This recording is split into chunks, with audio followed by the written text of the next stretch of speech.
আমাদের সহকর্মীদেরকে, অন্যান্য দলের বিশিষ্টজনকে,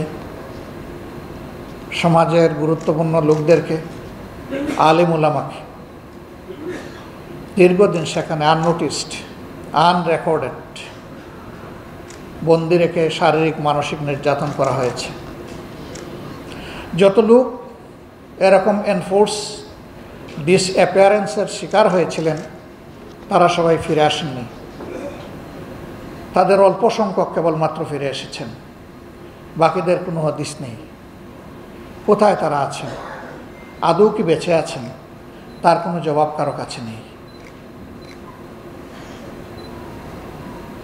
2013 সাল এবং 2021 সাল এদেশের আলিম উলামার উপরে ক্র্যাকডাউন করা হয়েছিল।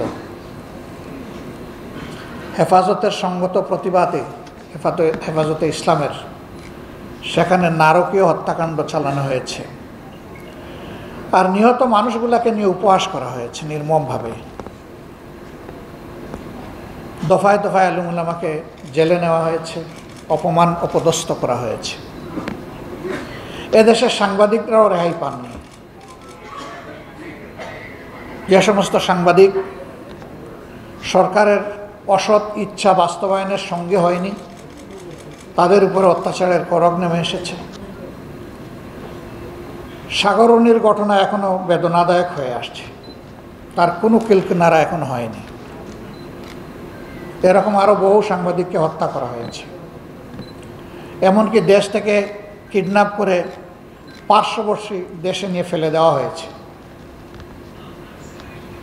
এই সমস্ত বেদনাদায়ক ঘটনার সাক্ষী আমাদের প্রিয় বাংলাদেশ এবং বিশ্ববাসী। বাংলাদেশ জামাত ইসলামের নিবন্ধনটি আমরা নিয়েছিলাম সকলের মতোই 2008 সালে। এই ঈদে জামা জুতো অ্যাক্সেসরিজের ডিসকাউন্ট।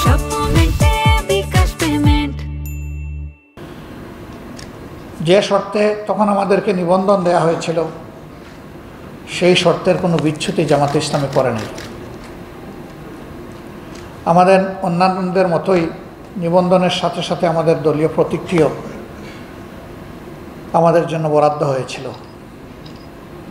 নিবন্ধন পরবর্তী একটা নির্বাচনে সেই প্রতীক নিয়ে জামাতে ইসলামী নির্বাচনও করেছে, কিন্তু 2009 সালে দুর্ভাগ্যজনকভাবে সরকারের ইঙ্গিতে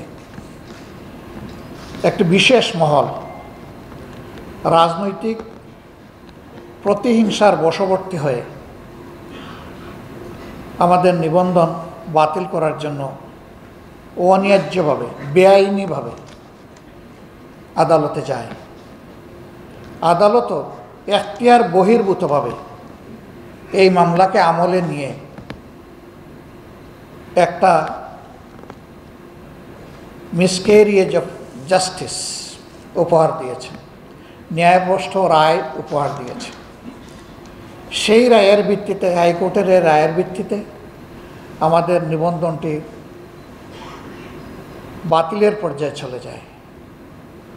আমরা এর বিরুদ্ধে আপিল করি। সেই আপিল অনেক চড়াই উতরাই, দীর্ঘ আইনি লড়াইয়ের পর 1 জুন 2025 সাল আপিল সেটেল হয় এবং আপিল বিভাগ সর্বসম্মত রায়ে হাইকোর্টের দেওয়া রায়কে অবৈধ এবং বাতিল ঘোষণা করেন।